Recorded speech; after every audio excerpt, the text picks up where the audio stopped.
own show prep. So, so he had no idea. I just barely make it in. I'm sure you can tell, but we don't show. I mean, let's put the cards down on the table here.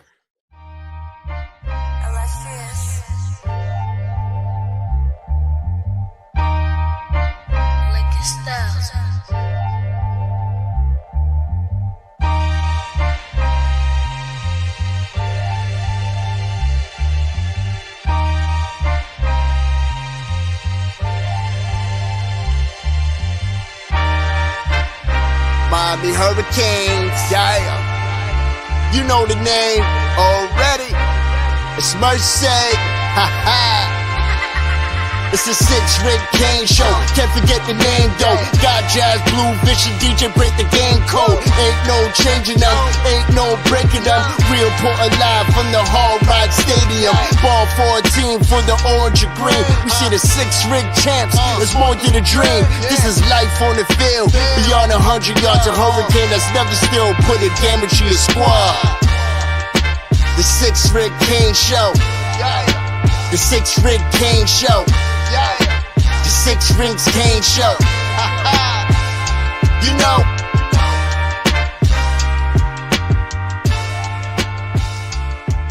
What's wrong with us? Seriously. What's wrong with us? We're Miami Hurricanes fans. Welcome to the 6 Rings Kane Show, a show dedicated to Miami Hurricane sports, featuring the legendary Larry Bluestein, Jazz Santana, Vish, and Danny Gillette. Let's go Canes. Hello, everyone. Welcome back to another 6 Ring Kane show.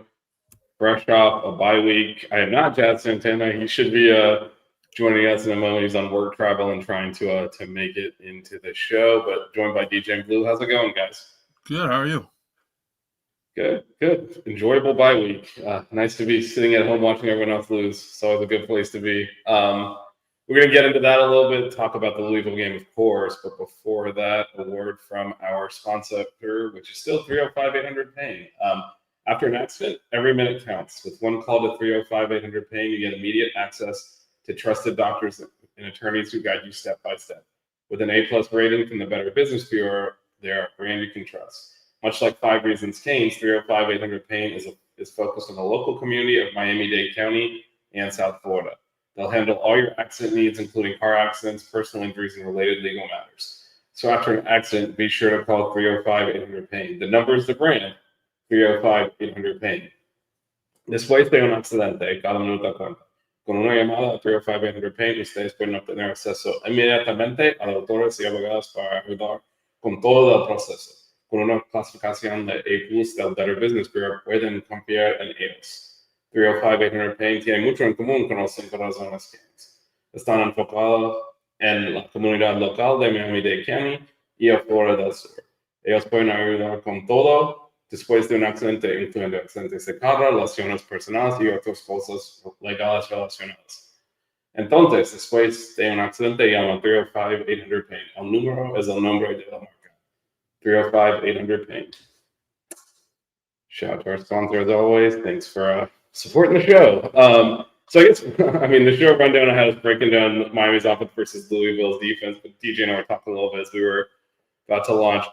Love to get your thoughts on James Franklin getting fired after, the speed with which it happened, I think is kind of relevant a little bit locally in the state at least, given that they were in the semifinals of the national championship game played in Miami a few months ago. And top 5 at home, losing an overtime game to another top 10 team 2 weeks ago, and just 3 losses later, he's out. I guess we'll start with you, DJ. What are your thoughts on that and the speed it happened? Is this another shift in kind of college football? Because there's a couple of in-state coaches that have been given a lot longer leash than James Franklin was given for the program a week ago. Yeah, I was surprised at the speed in which it happened. But given Penn State's losses, to Northwestern, UCLA, programs like that, of course, UCLA just thumped Michigan State, so maybe they're on the right track. But even still, even the loss to Oregon, that was that was where the cracks started to show. And then Northwestern was the icing on the cake. I was very surprised at the speed in which it happened, but it had to happen. I mean, you lose to Northwestern, you lose to UCLA, you come into the season as a, national championship contender, and you have the roster that you have with players like coming into the season, mind you, because he's hurt now, Drew Aller, Katrin Allen, Devontae Ross, Nicholas Singleton. You had a solid collection of players, and you weren't able to do anything with it, and you were spiraling down, at a rapid rate. So I'm not surprised. I think it needed to be done, and it just goes to show how things, how fast things move in college football. I mean, and I'll use this example too, because this was the other one that came to mind in terms of speed. Bill Belichick at North Carolina. I mean, you thought, many thought that he would find success there, and already things look like they're torpedoing. So it just speaks to how quickly things move in college football. And when you look at this from a Miami perspective, I mean, they have a solid plan in place with a solid coaching staff and a ton of stability in a fickle college football world. So, I mean, that's pretty good considering where we were just a couple seasons ago. Yeah, no, for sure. It's nice to be in a stable place, especially if you look around at our peers in state. What are your thoughts on James Franklin and kind of not just they got fired, but how quickly it went from, their top 5 flying high to he's out of a job really in 3 weeks? Oh, Blue, we cannot hear you. I don't know if you're not on mute. That's me edit your mic settings. Huh.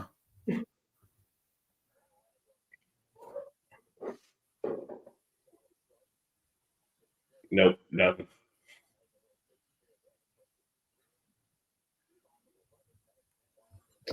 Well, Blue troubleshoots that. That audio podcast is going to really be fun because at least we can see him. Now you're muted in the stream. Now you're not. No, there's no sound coming out. You might want to maybe drop out of the stream and come back in and see if that works.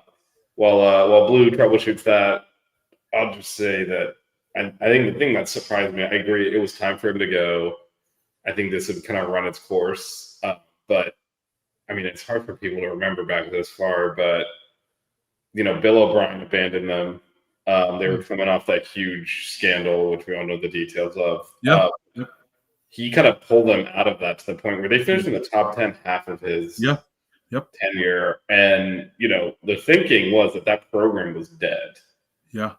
And he took them out of that. And again, we're a few months removed from them playing in the national championship semifinal and losing by 3 points at the end of the game. It's just, for that, 13 years in a game in 3 weeks and just pull the plug to me it was surprising that they did so that quickly and they didn't at least let him finish the season out. I frankly thought he had earned that. Belichick hasn't earned anything in North Carolina, but I thought James Franklin, the amount of work he had done at that school, at that program, to kind of rebuild it after it was a shambles, to me, that's very disrespectful how quickly they pull the plug on. You got to be looking around at like Billy Napier and Mike Norvell. What did they do to deserve the rope they're getting? Because they're both. I mean, Florida State has completely collapsed too. Actually, obviously they played better teams, but they've lost 3 in a row after starting the season flying high, and Florida once again lost, and they're not looking like they're going anywhere, and their coaches are still in place. It's kind of crazy that Franklin was the first to go. Yeah, and I think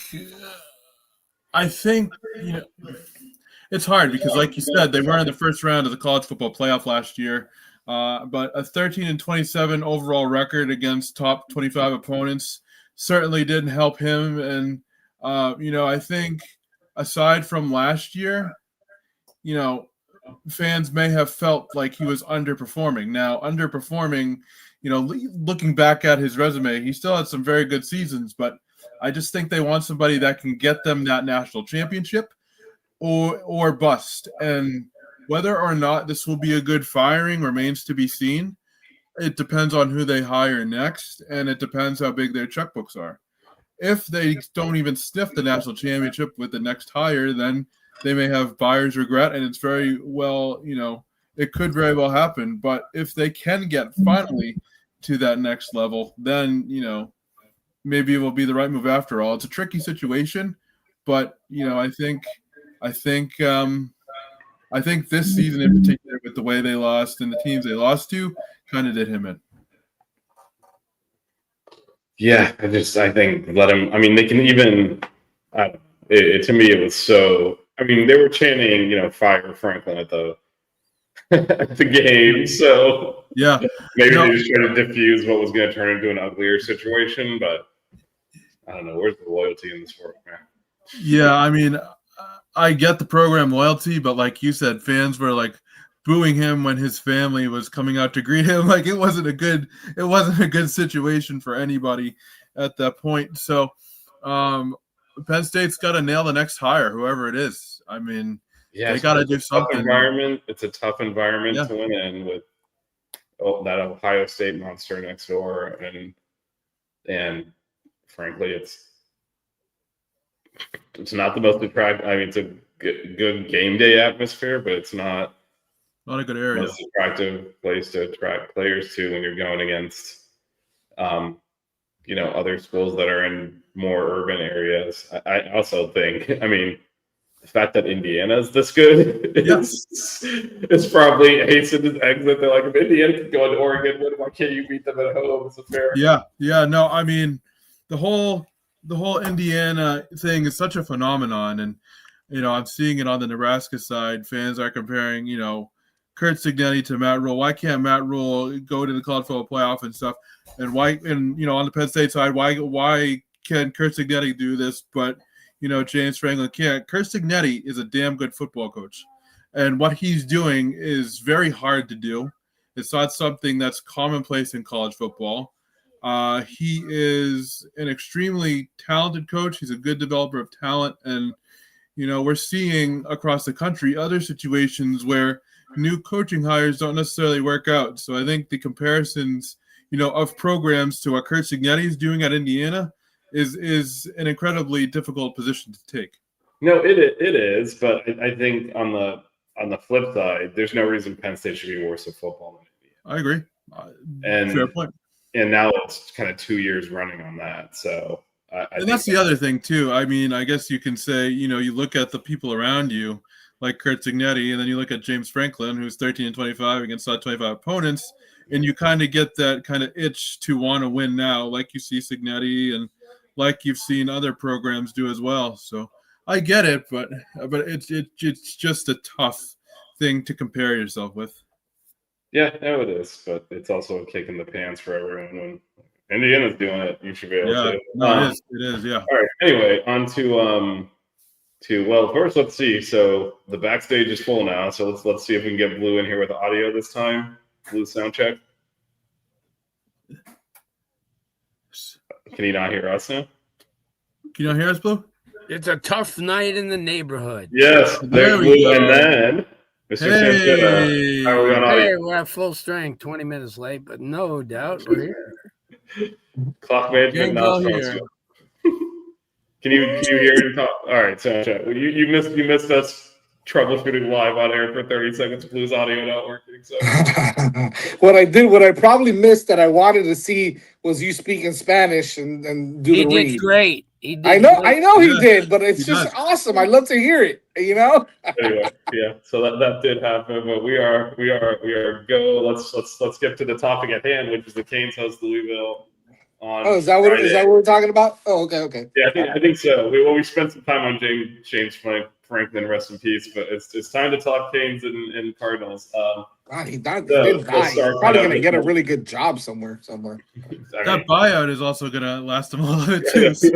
or that, right? Yeah. Anyways, I'm sorry. It's one of those buyouts that if he takes a job, it comes out of the buyout. So he is going to be coming to a TV screen near you. This is true. It's true.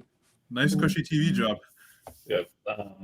Anyway, so turn our attention to Louisville. Let's start with the Canes offense. So the defense has actually been Louisville's strength this year, especially their run defense. So actually, let's Jazz right on the hot seat here as we go through this. How do you think the Canes will look running the football against what is a very good run defense from Louisville? Yeah, I think, look, at the end of the day, you have to, FSU's run defense, they're going to do the same thing that FSU did, right? Is crowd the box. And, we've shown that Carson Beck can beat you over the top in the air. So I think that while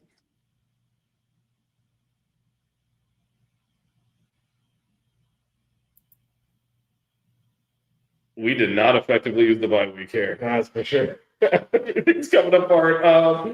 Blue, to you, how do you think the running game will look against Louisville as we try to get Jazz fixed? Well, to kind of pick up what Jazz said before I leave the screen here, I just think that Miami's going to have to, just again with Carson taking what they give him. And, they're going to stack the box just like they did. Go ahead there, Jazz. Finish with your stacking their box. Can you hear us? I don't know. Jazz, can you hear us? No, but while he's not, anyway, so, they have a lot of talent up front. I mean, they're good in their front seven. They've done really well, but Miami's kind of learned from that. Playing that game, and then obviously Notre Dame, playing their schemes. So it's gonna be a challenge. Obviously, Friday night, one of those Friday night. I did get a message from one of our loyal followers on Monday night telling me that when we pick this week's game, he's gonna leave because he says he knows me. He says I know you, and but I don't get scared off. Don't get scared off. I did tell you Friday nights are tough, and Virginia was going to have their way with Florida State, but it's just there's a little bit more momentum now with this game coming up here. I think that Miami's had, these bye weeks where a lot of people were chastising them. I think they've worked out pretty good for Miami because all the stuff happening in college football around them. With the firings and with the Indianas all of a sudden the last 2 years looking good after being 8,000 for people don't realize when I grew up in Indiana was like in the bottom 10 every week, but times change. They got some money and no Signetti's not going to Penn State. I heard that you could bet that he won't because Indiana's got money now. No, we didn't say that. We just said that. No, not you. He's been mentioned. He's been. We were just saying Indiana being that good had to have increased Franklin's exit speed. Just like they look over there, they're like, "Why is Indiana way better than us at football?" Well, I think it's put a lot of coaches on notice, and I think it's put a lot of athletic departments on notice. But sorry, Blue, go ahead. No, but I think that's they've worked out as a positive from Miami. Also, from if there was any of those nagging injuries, the excuses are going to get less. So now, if we don't see a couple of guys, we can understand that they're not injuries; they're other things. Because there's a lot of people not real happy with the way that things are going with a couple of with the JoJo traders and the Lyles and their playing time and. Yeah, we were going to talk about him in a bit, but we can go ahead and get to it now. So no, I'm just using that as part of the reasoning behind having a week off, play a game, a week off, and then playing like 8 in a row now. Hopefully, I think that's the issue. The week offs are nice to work through some things, but now you got to run it. Now there's no kind of the conference championship game. So yeah. So, but that's what I'm trying to say. I think the timing was really good for Miami. It worked out. Everybody else was fighting amongst each other, and here Miami stayed number 2. It would have been convenient to say, "Oh, Indiana." Yeah, come on, let's slow the roll because if you really want me to get into the analysis, Oregon's an average team because freaking Penn State came within 35 seconds of beating them, and before they went into overtime, they're okay. Indiana's okay. Let's just slow it a little bit. Ohio State and Miami, to me, seem like 2 teams that are going to be really, really tough to beat. because they have both lines of scrimmages. Indiana's very thin. They lose a tackle, they're finished. They lose 2 guys on the D. So that's what I'm saying. So to answer your question, I think that you take a look at, the bye week and everything that fell into place for Miami. I think it was a good week for them to be off, but they weren't off from all reports. They worked extremely hard on a lot of things last week. So we may see, even though that Louisville stacks the box, as my good friend would say, as we watch film too, so there may be ways that Miami's, coming up with an offensive game plan where, that they may, they'll go tackle to tackle. Because, listen, Louisville's played a really good defense against the run, but they haven't played Miami, and they haven't played Miami's offensive line. And Miami's offensive line will wear you down no matter who you were. Let's face it, you take a look at last week's Pittsburgh and Florida State game, which we kind of knew. It's just like, there's games that you could see coming into the games that, there could be some problems. And I kind of knew Pitt would give FSU problems because Pitt's good defensively, and they come up with, remember Reed was out half the game. So that's their main weapon. But I think coming into this game, Louisville's a really good football team. They're well coached. They they could beat you in a lot of different ways. And they have 9 kids from South Florida that are very much looking forward to this homecoming. But let's put it into perspective. This is a 2025 edition of the Miami Hurricanes, and every analyst in the country, everybody who knows football through the first 5 games has seen what Miami brings to the table. It's not a sample size; it's more than a sample size. And Miami comes in and plays their game. Cuts down on some of their mistakes and their penalties, which sucked up in Tallahassee. And it's going to be, and we said it, Vish, weeks and weeks ago, that after that Bethune-Cookman, there was not going to be any more easy games this year. Every game that Miami plays is going to be a challenge. It's an SEC game, even the 7:30 game at Virginia Tech. They're all going to be challenges because Miami's got the bullet on their chest, and they're they're number 2 in the country, and it's a feather in anybody's cap trying to knock them off. So, but that's my thinking on that, and I'll let Jazz finish. Yeah, well, Jazz, if you wouldn't mind, commenting on the run game, and also just against Florida State stacked the box. The Canes just went over the top of them. Do you think they'll try something similar here, or as Blue said, I think watch film on that? Do they try to maybe hit the edges a little bit more and still run? Well, I think he brought up a great point, right? They haven't played against Miami's offensive line, which is arguably the best offensive line in the country. They haven't played against our run game, which is very tough to be able to stop on a constant basis. You may get us for a yard or 2 here and there, but they're going to continue to pound it and tackle to tackle. And eventually they'll take it outside here and there for something, or they'll run a nice little end around or something and kind of get you off. But the problem lies where if you're Louisville, here's the issue. If they start running the ball well, now they're going to have to. Now, what are they going to do, right? If Miami can run the ball really well, do they continue to try to stop the run and stack the box? Do they continue to do they change the way that they play? Look, the problem is that they haven't faced us, and so they can talk about how good that running defense is until you face the best in the country. And as Blue mentioned, I think there's maybe 3 or 4 teams that are legit really good football programs. You're talking about the best teams in the country. Ohio State obviously is really good. Miami is the other one, and there's a couple other ones. I will say this. I'll throw just to kind of. I just wanted to talk about what Blue said. That Notre Dame win is looking really good because they're looking like one of the best teams in the country. Let's be honest, right? I hate to say it. I hate to kind of call it out, but they are a pretty damn good football team. And I think that this is not your 2017 Miami Hurricane team, or 18 or 19 or whatever number you want to put on it. They study, they work hard, they practice harder. They're ready for a game like this. It's an awkward game, and I think that it works in Miami's favor. because while their head coach, Brom is an absolute genius when it comes to scheming offenses and defenses, right? Just and against Miami, he's had some luck in doing it. Although we've beat them, he knows how to be able to play against this team. However, this is a different team in the sense that it's a different quarterback, it's a different style that we're playing on offense, even with the same offensive coordinator.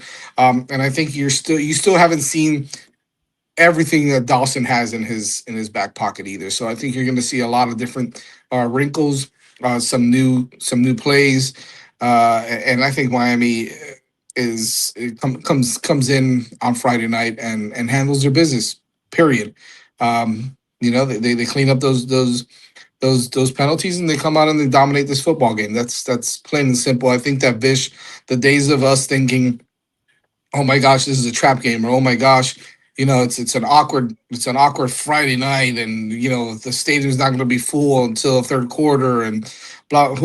I think at this point nobody gives a shit, right? This is Miami Hurricanes football. Enjoy the ride. They're really good, and they're going to continue to kick everybody's ass. That's just the way we have to have that mentality. We can't have the mentality of, oh my god, I don't know about this one, I'm worried. Nah, man, just go out there and win.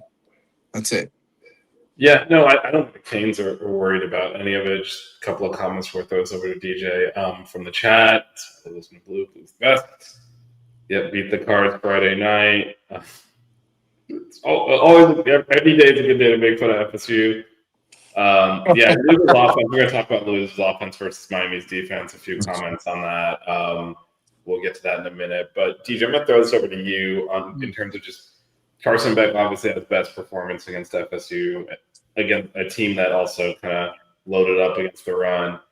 How do you see him faring against this Louisville secondary? And then also, Shannon Dossete mentioned, JoJo Traore has been practicing well. As Blue said, you actually can't hide injuries anymore because you have to put them on the injury report. Yeah. So you can't say someone's injured and then not list them on the injury report. So we know he's healthy. He wasn't injured for Florida State either. But so how do you think he'll play a role here? Dawson kind of referenced he practiced well and he wanted to see him out on the field. I don't know if he'll play a major role, but I do. I'm not going to say I expect to see him on the field, but I wouldn't be surprised if we saw him on the field. And as far as your Carson Beck question, I do expect a similar performance. He showed that when you take away the run game, he can take care of business all by himself, and I would expect a similar performance like we saw against Florida State, because prior to the Florida State game, the offense looked out of sync in some ways. They were still trying to get on the same page, with the tight ends and the receivers. But in the Florida State game, something clicked. And whatever it was, it started with Beck. He was absolutely sharp, and he was the quarterback that we saw at Georgia in those big-time games. And so I think to say that a similar performance to FSU is going to happen would not be a bold statement. Yeah, the other thing that happened against FSU is the conditions were actually playable, because for every single game the Canes have been in this year has been a downpour. It's been wet and muddy, and the ball's been slick, and it's hard to get your timing on the passing game when the ball's wet and the field's unstable for route running and trying to do timing passes. So I think that definitely helped as well. Just having a dry ball, dry field made that easier. Blue, if JoJo first of all, do you think we'll see him play? Dawson referenced that he wanted to get him on the field, and if so, what could he possibly add to this receiving core that's obviously been outstanding so far this year? Well, you get him in there, obviously, in the rotation, and, you give him an opportunity to get a couple of, get his feet wet for the season, and we'll find out a little bit about him. I say if he don't play at all, then there's some problems in Hurricane land with him, because it's just impossible not to play somebody like that. Really. Unless you comes out and say, JoJo broke this, or he's got this, or he's got a nagging, but they're finished with those excuses. Either he plays some, or then it leaves it up to my imagination that he's not part of the plans for this program. Yeah, I mean, he's definitely healthy because he wasn't even on the injury report before Florida State, and now it's been 2 more weeks to heal up. So he's not playing. It's definitely a football decision. Yeah, there's some problem. There's a problem Yeah. somewhere because he's got the opportunity, and we've seen it, to be as big a playmaker, even with guys that you have now, that are big time, that have shown big time playmaker. He has that equal. He could do the same thing. He could take a ball the distance, and same thing with with the running game. Yeah, I know you want the big backs and they wear everybody down, but Lyles could take it 80 yards and not just 5 or 10. And those are the things that kind of get me a little bit. But I think what you're going to see a lot too is more screenplays with the running backs and this week, because that'll soften up the defense a little bit more, and that'll kind of get them thinking a little bit. Well, wait a minute, because both receivers have shown that they could catch the ball. So if that needs to be, if they're stacking a box, the best thing to do is send one, use a 2-back system and send one of them through and then just get them on the screen. Because if you get somebody like Fletcher, alone in space, he could go 20, 25 yards, maybe even more. So that's what they're going to have to do. I think they're not going to force things. They're only going to do what FSU did, is take what's given to them. Louisville's has greatly got better because they were amongst the worst defenses with Miami last year. So they both saw a need to change personnel, to change coaching. And but I don't think it's going to be a problem. I think you have the right guy in position at quarterback, somebody who probably has watched over the last couple of weeks what he's done. And I think at times, in some of the games he pressed and he tried to do things, but he doesn't have to do things. When you have somebody like a Malachi Tony that you just flip the ball to and he'll go 60 yards with it, you don't have to do much. I mean, he's got great, that was the big question I think all of us had coming into the season is we lost all those receptions. I'm watching Isaiah Horton score 2 touchdowns the other day for Alabama, which would necessarily hurt, but I think Miami's more than, filled that position. So, yeah. I think that the signal is if JoJo's not anywhere around, he doesn't play any again in this game, then I'm led to believe that he's not in their plans, and which is sad because I thought he coming out of high school was, and even we saw him during the summer and during the spring where every time he played in those, in the scrimmages and stuff, he lit it up. So. Yeah, let's just call it what it is, right? Obviously, I think at this point, there's no secret that there's something internal there going on with him and with him and the staff, or him and the team. Don't know what it is. Won't speculate on what it is, but there is something there. As Vish mentioned, as we know now, I mean, he's obviously hasn't been on the injury report. You saw Jordan Lyle get in a little bit last week. I expect him to get more playing time this week. He does need to clean up some things, right? He's got to hit the hole a little bit quicker. They start to close up a little, a little bit against some better defenses. So you got to be able to hit the hole a little bit quicker and be able to explode out of it and get some yards. I think that's all going to come with practice and preparation and execution. The more and more he plays, so I think that you'll see more Jordan Lyle this week.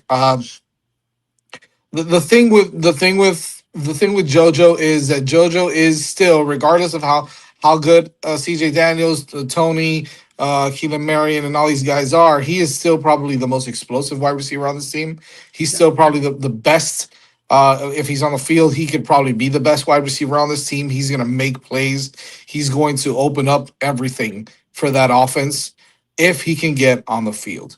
If he can't get on the field, you ride or die with the guys you have, which I'm okay with because they're some of the best in the country either way. But imagine adding JoJo Trader to that arsenal. Yeah, you got yourself an opportunity to really,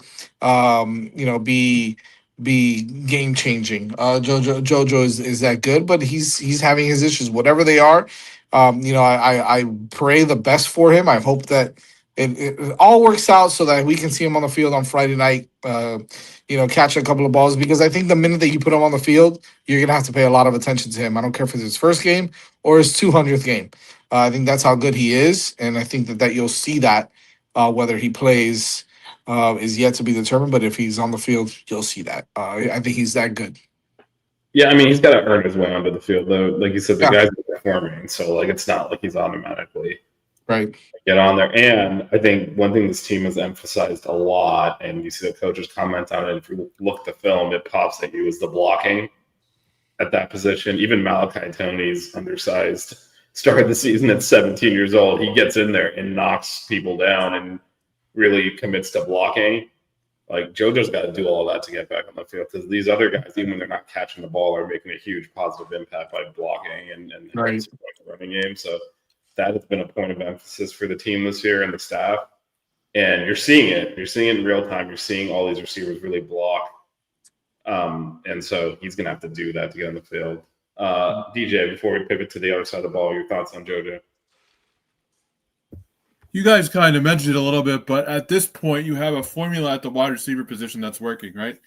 And it's not like anybody at the wide receiver spot is playing bad in game. You're getting contributions from everybody, from the freshmen and Tony to some of the veterans. So, it's not even that necessarily that Trader is not good or he's not playing at a high level. It's about trying to work his way into that wide receiver rotation. And sometimes if you fall behind, enough to where you're, fighting for snaps, then you're out of luck. And, that's not a reflection on him. It's just a question of how this group is working, and it's working well. So, I mean, it's an unfortunate situation for him. I hope we get to see him, but at the same time, if it's not broken, don't fix it. And right now it's clicking on all cylinders. So we'll see. Yeah, I'll just close with there's a lot of football games left. Yeah. That's They're trying to get all the way to where they want to get to. There's another 8 games before the playoffs, and then 3 games in the playoffs. Still have 11 games left. You're going to need everyone. Yeah. I like that. I like how you said that, Vish. There's 11 games left, baby. I mean, if they're trying to win the championship, there are. And I think they're Damn right. definitely contributors to the championship and have to be planning that way. So that's 11 games minimum. I'm gonna have to refinance my mother's house just to get tickets for the national championship game, but whatever, man. That is 11 games you have to get there. So we're not even, this is, if you think, it's almost like an NFL regular season schedule. So Yeah. I think 5 games into the NFL, you don't start giving up on guys saying you're not going to, because you're going to need them by the end of the year. So everyone's got to earn playing time, but they're going to need people. I mean, obviously, we hope this doesn't happen, but 1 or 2 injuries, and that gives JoJo an opportunity to take over a big time role. So I don't even know why you put that out there, DJ. Jesus. hey, it happens. It happens. But even absent that, right? Primarily, the Canes are running 3 wide right now. Yeah. With a tight end or receiver, but I mean, and a running back. But Dolphins creative. You give them more options at receiver, they can put more formations out there and do some different things as well. There's all sorts of ways to get on the field. So. Yep. We will see. Now, flipping over to the other side of the ball, Louisville, as we mentioned last year, it was a shootout, went back and forth. The Canes basically won the game because they recovered a fumble for a touchdown, and then everyone just kept scoring touchdowns.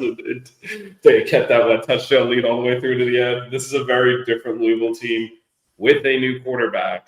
Blue, we'll start with you since he transferred in from your Miller school. Moss. Miller Moss transferred in from USC, Blue. What are your thoughts on him? Are you worried at all about the Canes secondary trying to defend him? Well, only because the fact that when you look at Isaac Brown, and he's a type of guy that gives them a lot of depth at the offensive running back position. But Miller's got some kids to throw to. The kid Lacey, who we saw last year, who was more of a kick returner last year, but now he's assumed the role as one of the top receivers, and the Trayshawn Hurry guy who Chris had Bell. Chris Bell as well. But you know what's good about them? They returned 4 linemen. Rashid Miller comes back from last year. I thought he was really good. Pete Nigra comes back, who's I thought one of the versatile guys, and they move him to center at full time now. So I think they have an opportunity. The Lance Robinson kid, and then they got kids coming in like Jordan Church. So offensively up front, they're really good. They give him protection. Moss isn't the fleetest of footed quarterbacks, but he's really accurate. He's going to give anybody problems. But I think the very fact that Miami's faced some really good quarterbacks so far this year. You look at, I think, Pete, that's the one thing, guys, that people are missing out on, the fact that this isn't Miami's home. I mean, this isn't their opener. I mean, they faced a really young and up-and-coming quarterback at Notre Dame. They faced a really good kid in Castellanos. Obviously, at Florida, he wasn't, in his A game, but certainly potential-wise. So, Miller's got more experience. I think he left USC because he was losing the grasp, because Maeva was getting a job, getting more snaps than him. But I just think if Miami plays the defense that they do, and I think front seven wise is where they've really, the big games against FSU early on in the game, Miami was getting to, forcing Castellanos into doing things that he's not used to doing. They were hitting the running game a little bit. But you know as well as I do, Isaac Brown could open up a game just like Reed did last week for Pitt against Florida State. You get those quick backs who, could hit the hole and then they could go. So you always have to keep your eye on him throughout the game. He's one of the lethal weapons that can catch the ball out of the backfield. We talked about screens. I think he got nicked up a couple weeks ago. He was even running the jet sweep, which kind of caused problems because then he becomes a receiver, and then the guys who usually stop him at running back up in the middle are not there. So then he's going up against a corner, and he usually outraces a corner. So got to kind of watch, their little gimmicky plays.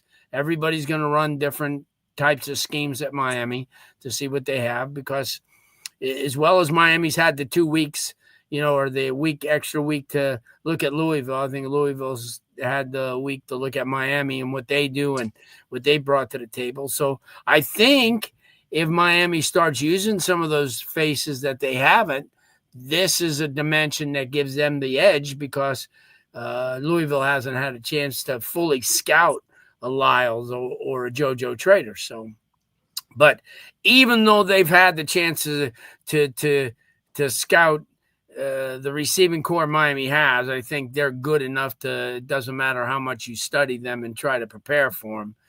Malachi Tony could make you miss in a second and go. And I think the tight ends, which I'd never mention, will once again be there for the usage if they'd like to. They're certainly wearing a uniform that's the same uniform as everybody else on the team, so they might as well use them. I agree, Blue. You're speaking my language. Yeah, you know that. And well, Speaking of tight ends, Julio Skinner is over on Louisville's offense. Yes, he is. And actually throw to him, so we might see a little bit of tight end actually go in both directions. Jazz, Miller Moss looked very different than Castellanos, who we saw, a couple of weeks ago. Basically, almost the opposite. Accurate passer, not really mobile. How and then Louisville's offensive line has given up a lot of pressures. How do you think Miami plays it here? Obviously, the defensive line being a strength of the Canes defense. Well, I think the most important thing is not the most important thing, but I think the question you have to ask is how does Louisville play it? I think that because of the way that we rush, right, with our front four, we don't even have to rush with more than 4 guys. And we have, arguably, again, we have the best defensive line in the country, definitely the best defensive end in the country, and definitely top 4 or 5 other side defensive end in the country as well, Mesidor. Is this a game plan where Jeff Brom decides that it's going to be all quick releases, get the ball out quick, get the ball out quick, get the ball out quick? So it's all going to be short plays to avoid that pass rush, to avoid Miller Moss getting hit.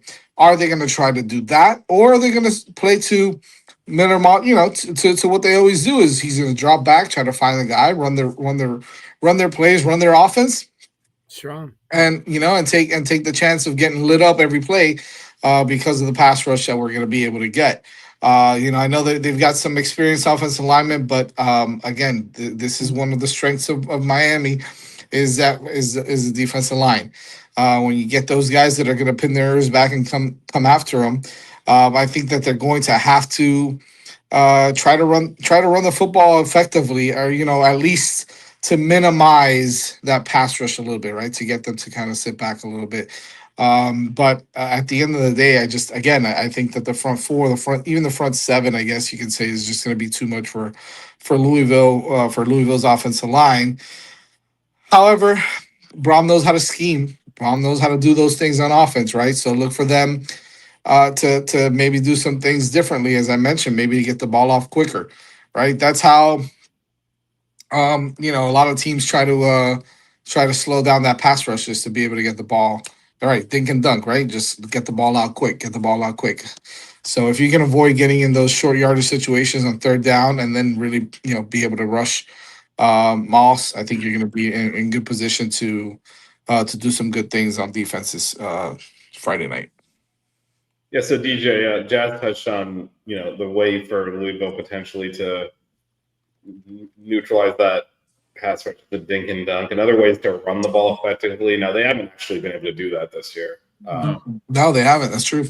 So, DJ, what do you think they'll still come in here, given the Miami front seven, if you look at the way the linebackers are playing strength, and still try to run the football? And if so, you think they'll be effective?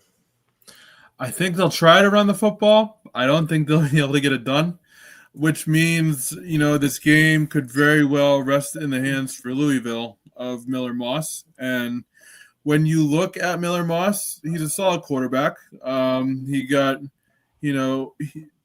benched, for lack of a better term, last November for Jade Maivea, who has elevated the Trojans. But even still, Moss is a solid quarterback. He's got, a 67% completion percentage. He's got 7 touchdowns, 4 interceptions, so he can throw the ball. But ideally, if the Miami defense can make the Louisville offense one-dimensional in forcing Moss to throw and completely abandon it and completely making them abandon the running game, then I feel very good about our chances. I feel good about our chances anyway, but just eliminating the running game completely and putting this on the shoulders of Moss, I would feel comfortable with. And like you said, completely different style at Castellanos, but I think it's a much better matchup for the Miami defense in that way. Moss is very much more of a pocket passing quarterback, and the Miami defense won't have to deal with the scrambling, nature of a guy like Castellanos. So I think this is a much better matchup for Miami overall. I agree.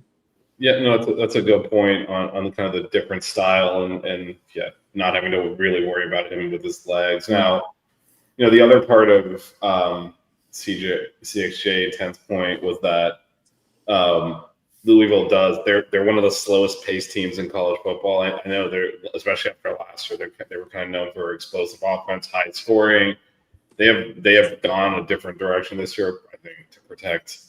As Liz said, both these teams looked at their defense and such, and we got to make some changes around here. Yeah. And they're better defensively, but they're also playing a lot slower on offense. So let's go around the horn again. Start Blue.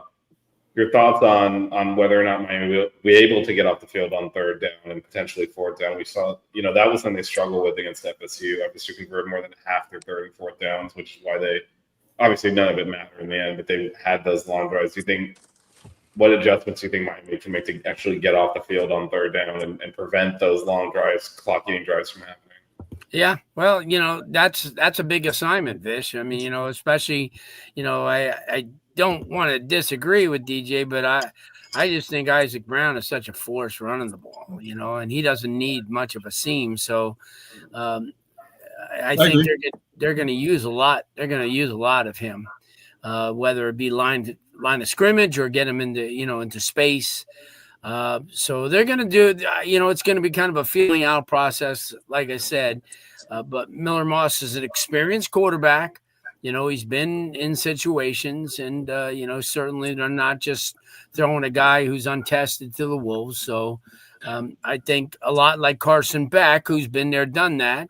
Here's a guy that, has been in different situations, albeit, the same thing, not with the current team that he's at. But I think he's shown during the first 5 games, that he can win them games. And, not just with his physical ability, but he's a very intelligent guy. And I remember when USC was recruiting him, that was the one thing that they played on. And that's the one thing that Lincoln Riley talked about, was his ability to, grasp a lot of different things defensively and learn a lot from, just watching film or like going through, a couple of series and then coming to the sideline and getting with his quarterback coach or offensive coordinator and then say, hey, listen, you see, when this guy comes here or Miami's got that aggressive pass rush, maybe we could do this. And he's very, very good at kind of making adjustments. So that kind of worries you. I think where Castellano does it more on instinct and athletic ability, Moss does it more on because he's a more of a thinker at quarterback than perhaps a lot of the quarterbacks that Miami's played so far. Yeah, Jazz, your thoughts on what Blue just commented on? Also, just Louisville they're definitely going to look at that fourth quarter and say, we got to sustain these long drives, keep the offense off the field, try to wear that Canes defense down. What can the Canes do to get off the field on those third downs that they were giving up left and right against FSU? Well, I think they gave him up. They gave him up towards the end of the game because at that point they were playing a really soft defense. Kind of a prevent defense, and they were getting to the quarterback. So that's the thing, right? That's the biggest thing is it didn't look it didn't look as pretty because Castellanos is who he is, right? He's very mobile. He's very shifty. He can elude tackles. He can elude the pressure and run around in circles. Because if you go back and look at it, a lot of those times where they converted on those third downs or fourth downs, he was running for dear life. They were chasing him down. They got the pressure on him. They were able to almost grab him or almost sack him, and he would kind of get loose and play would break down a little bit, find someone open and hit him. A lot of times that happened. You might not get that same situation or that same result from Miller Moss, who cannot elude pressure as efficiently or as athletically as Thomas Castellanos can. So that right there is a plus is for Miami and on the defensive side of the football, that where they were able to convert on some of those third downs and fourth downs because of that. I think you put Miller Moss in a position where he's going to have to either make a mistake or tuck it, throw the ball away, get sacked, or try to find the guy quicker and faster than that, because I don't think he has the legs or he has the athletic ability to get away from the rush like Castellanos could. I think that's where you'll see the difference right there, and that's how you get off the field on third down, just like that. Yeah, no, that is going to have to be a very, very different type of conversion. They'll just quickly answer CXJ's questions, then those to DJ before we do predictions. Yes, he's a better passer, and yes, he will have to go through progressions. So it's a different game entirely. You can't run a precision passing game with Castellanos. You can with Miller Moss, but then as Jazz was alluding to, the scramble plays, you got to keep a spy home to prevent running for first downs and all the stuff that might make a sacrifice to defend Castellanos. You don't have to do in this game. If you want to run a precision passing game, a lot of other things have to be working. Right, your offensive line has to block. It has to hold blocks, and your route runners have to run the right routes, and you have to complete. I mean, there's a lot of things. So yeah, for sure. Yeah. Advantage Miami. And then DJ, just your thoughts on Miami's defense, especially on third down and preventing Louisville from these clock-eating drives. I mean, I think, they have to get pressure on Moss. I mean, that's the thing. I mean, you guys talked about it. He doesn't scramble real well. He's more of a pocket passing quarterback. They have to get pressure on Moss, and then, on the rare occasion that he may move around in the pocket, the corners have to stay with their man. I know sometimes it seems like they get lost whenever the quarterback starts to move out of the pocket. I don't anticipate Moss doing that a ton, but just have the corners stay on their assignments and have the defensive line get a little bit more pressure. And I know that some of the pressure statistics have been deceiving this year because some teams have done ball control. Other teams like Florida State, they have taken what we've given them in an effort to you kind of milk the clock, as you guys mentioned. So getting pressure and making sure the corners stick to their assignments will be important. Yeah, the other thing is you mentioned the corners kind of maybe peak in the backfield when quarterback scramble. Yeah. That's because Castellanos is a run threat, whereas I think there's better heads there, playing the run even as a defensive back. So a little bit different animal this week. All right, it's everyone's favorite segment. I know it's Blues. It is prediction time. So the spread, 14.5 for Miami. That was a big line. That was a big one. You know what? Mr. Santana's always hosting and goes last. You get dibs. You get to go first, Jazz. So, Jazz, your predictions for Miami Louisville on Friday night. I think this time Miami does not kind of pull back the throttle a little bit after they get it going. So I'm gonna go 38-16 Miami. 38-16. That is that will cover the spread with a healthy margin there. 38-16. Well, for my buddy listening, I'm not gonna scare you. I'm not gonna. But it is Friday. It is Friday night. It's not easy. The attention won't be there. A lot of high school kids are playing football that night. But it is happening now on Friday where a lot of people watch that game. That's on a Friday night. Actually, there's another one on too Friday night. That's forgot which one it is. But I think Miami gets out to a 17-7 halftime lead. They kind of adjust the little things, both teams in the second half. I think Miami goes in the fourth quarter with a 24-10 lead. They score once more, make it 31. Louisville gets another one and makes it 31-17. Yeah, right. that was highly specific. I like it. Okay. And you know what? Half a point you got Miami not covering, so they can still yell at you for saying, "How come you didn't pick Miami to cover?" Oh, you're not covering by half a point. You got to cover by 14. DJ, your prediction. I'm not going to go as specific because, quite frankly, I'm awful at these predictions. So Me why too. waste my time there? We all are. But I'm going to say 31-13 Miami. They're going to take care of business. Friday night games are always tough. But Miami, they've got this one. I think I'm going to be interested to see the chess match between Braum and the Hurricanes defense. But I think the defense will come to play, and I think they're going to have a great game and maybe even get some sacks. So 31-13 Miami. I think the 20,000 diehard fans that are going to be there are going to be loud. I think it'll be loud. Yeah, I mean, look. Yeah, let me do my prediction first. So yeah, I've got the Canes winning. Obviously, I picked them to win every game this year. Feeling good about that. Wait, someone picked them to lose to Louisville. I got who in the preseason? Oh, I did. There you go, Jazz. Yeah. Things have changed. Oh, that's out the damn window now. Anyway, I've got a little bit lower scoring. I got the Canes winning 28-10. Okay, I like it. I think it'll be just methodical. I think the Canes, they just play their game and they wear you down. I would say it's like leaning, like if you're heavy, just lean on something for long enough, it tips over. And I feel like that's how the Canes play football now. It's just constant for 4 quarters, and by the fourth quarter, the game's over. So that's what I expect to happen. I will say, look, for those of you that are go on TV, like watch on TV or whatever, see and be like, why are the stands empty? I cannot tell you, if you've never lived down in South Florida, how difficult it is to get to that part of the South Florida area at 7 p.m. on a weekday. They gotta stop putting these weekday games in Miami. Send us on the road, it's fine, but like you cannot in a major urban area trying to have people drive amongst rush hour traffic to get out to that stadium. No one's going to be there until the second quarter. I mean, that's the reality of it, even if they're trying to show up. So, that's a scheduling attendance issue, not a Miami issue. All right, Blue, you briefly touched on this just real quick before we go to show and tell. How does the Friday night game affect?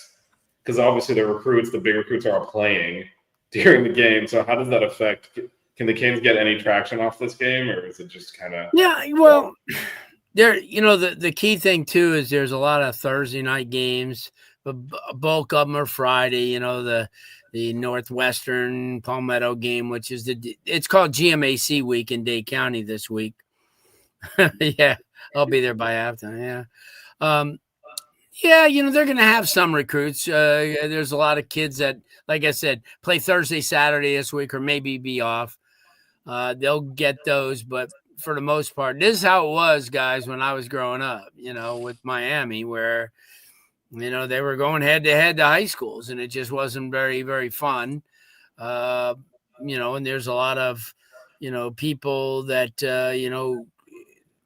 that understand that this Friday night game is, is more for students. I think if you look that all these games that they have on campus on Friday nights, they draw well. Yeah. It's a pre-drinking game. True. It's you can right after the game you continue on till the early because your team don't play Saturday. So, but this is a different deal. Miami's got different fans, and their student body goes out. I think they'll go to the game.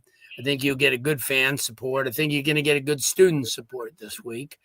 But I think Louisville's going to travel too. They're, to give them an opportunity, especially they got a lot of local kids on the team, with TJ Capers from Columbus and obviously Isaac and a few other kids from throughout the state. And this is a good recruiting tool for them as well, because they recruit well down here. And by the way, Columbus does play Thursday, so that'll give them, all their fans an opportunity to come to the game for Friday. I think there's good and bad here, Vish. And everything, I guess, even no matter when it is. But I think that they've kind of shot their shot with their national recruits. Yeah, because they've had those showcase games here. And there are playoff games and conference. Yeah. So but I'm just saying, as far as regular season, they've kind of they've got those Chicago guys or California kids coming in for the weekend to see Notre Dame, where it was perfectly strategic on a strategy on a Sunday night right before the holiday, and then you had Florida in here, and obviously that's a big draw in USF. So Miami's done extremely well. But, they'll have recruits. I saw a list. There's a couple of kids that are coming. But I think Miami, for the most part, because this is the last real marquee game. Obviously, NC State will bring a couple of people because they have some local kids. And Syracuse, has always done well. Half the TV and radio guys in Miami graduated from Syracuse. So I think that's nationally, like everyone went to Syracuse. Yeah.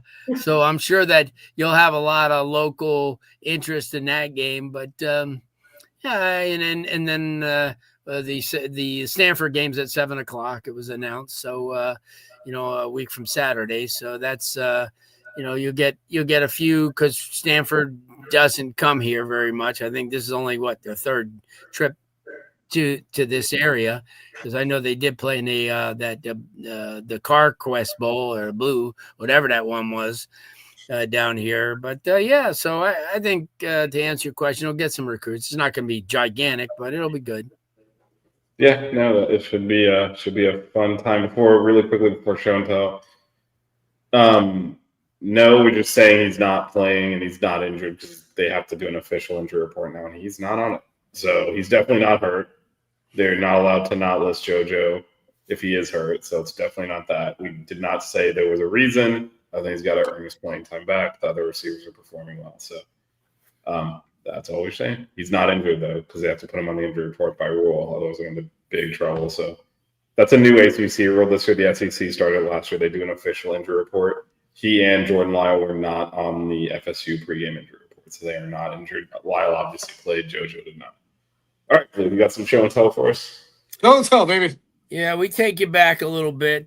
We take you back to October the 4th of 1974. Oh, that's not that far. Miami and Auburn at the good old Orange Bowl. This game, Miami came in at number 16 in the country. They did not score. Lost on a last-minute field goal, 3-0. Oh my God, what a terrible game! But this was a good football team Miami had in '74. A lot of talent, and one of my good friends' father was a starting running back at Auburn. He's a coach at UCF now. His name is Cedric McIntyre. His son and their quarterback Phil Gargas. So, but the Miami, this was Pete Elliott's team, and they had some pretty good coaches. We went over these guys, before, with Harold Allen and Jim Walden, who later coached at Washington State. Where are some of the players I was going to give you here? I have a nice picture right here of number 2, Burgess Owens, right here in the corner. Oh, it is, yeah. Burgess Owens, who obviously is now Ring of Honor. That's a bad man. That was a bad man. Big time politician. So he was in there, and there was in that pit team picture. There was a lot of guys in there, guys that played in the NFL a little bit later on in their career. The Don Latimers, Dennis Hara, who was outstanding. But this was a good era of football. This was I liked it. I mean, I was a kid, but I still, this is when we used to go to games and have a good time. And Auburn, Auburn was still a good SEC team. Miami had a really good, they kind of disappointed that year but they did start off with 2 wins to get them at number 16. And here's the best part of it. I got the ticket. Look at the price. Wow. Wait, hold on. Look at that price. Can you see I it? didn't see it. No, it says total price. See the dollar sign, but it's printed so. $6.13. Good times. Oh, there it is. Oh, okay. Is that crazy? That is nuts. Yeah, and the game program was like I think 50 cents. But Wow. yeah, I'm gonna come out with a lot more because I'm going through stuff now. Hopefully, I was trying to look for. I had the Louisville program, but I actually went to the Louisville game when they played way long time ago. I think it was back '84. That was the year that the year after they won the national title. So, and I had that, and there was a couple of kids from South Florida, so they've always done real well. Cool. And, yeah. So that's it. That's show and tell for this week, and I know you guys will be at the Miami baseball game against Florida Atlantic this week. I'm trying to. I think Jazz will definitely be out there. Jazz is already ready. He's dressed for it already. We're in a kick-ass baseball. Things baseball stuff today, baby. That's how I travel. I travel like this, I travel like if I look like I'm a coach or something sometimes. Well, they were advertising that they will have the milkshakes for the scrimmage. No, I got a party. I got a party to go to that night. I think I'm gonna hold off on the milkshake. And it's a freebie too. No cost. Free to go see the nice little scrimmage. So yeah. They got a good little team. They got a good little team out there, man. Woo! They're ready. That's the next championship caliber team we'll be talking about. Anyway, thanks everyone for watching. Don't forget to subscribe to our YouTube channel, 5 Reasons Sports, our podcast, wherever you get your podcasts, Apple Podcasts, Spotify, wherever it's under 5 Reasons Canes. We get this show as well as our basketball and baseball coverage, which Jazz and I do the baseball coverage, which we should be doing have some guests on and do some fun stuff, kind of as to talk about fall ball. Exciting team coming up, as Jazz mentioned. We should have buckets on Thursday, I believe, this week, as the season's just around the corner for basketball. And then DJ and I will be with you Saturday morning this time to talk about the big victory that is definitely happening on Friday. So yeah, stay tuned to this channel and subscribe. If you're watching on YouTube right now, just hit that subscribe button if you haven't. And if you're listening to the audio podcast, make sure you tell all your friends. 5 Reasons Canes. We get all of our coverage. Look, gentlemen, we persevered over technical difficulties left and right. We got Jazz out of a hotel. We got Blue couldn't get his mic working and got it working. But we persevered. We won the game in the end, just like the Canes will on Friday. Saturday. Damn right. All right, thanks everyone, and go Canes. Go Canes. The 6 Rig Kane Show. Yeah. The 6 Rig Kane Show. Yeah. The 6 Rings Kane Show. You know.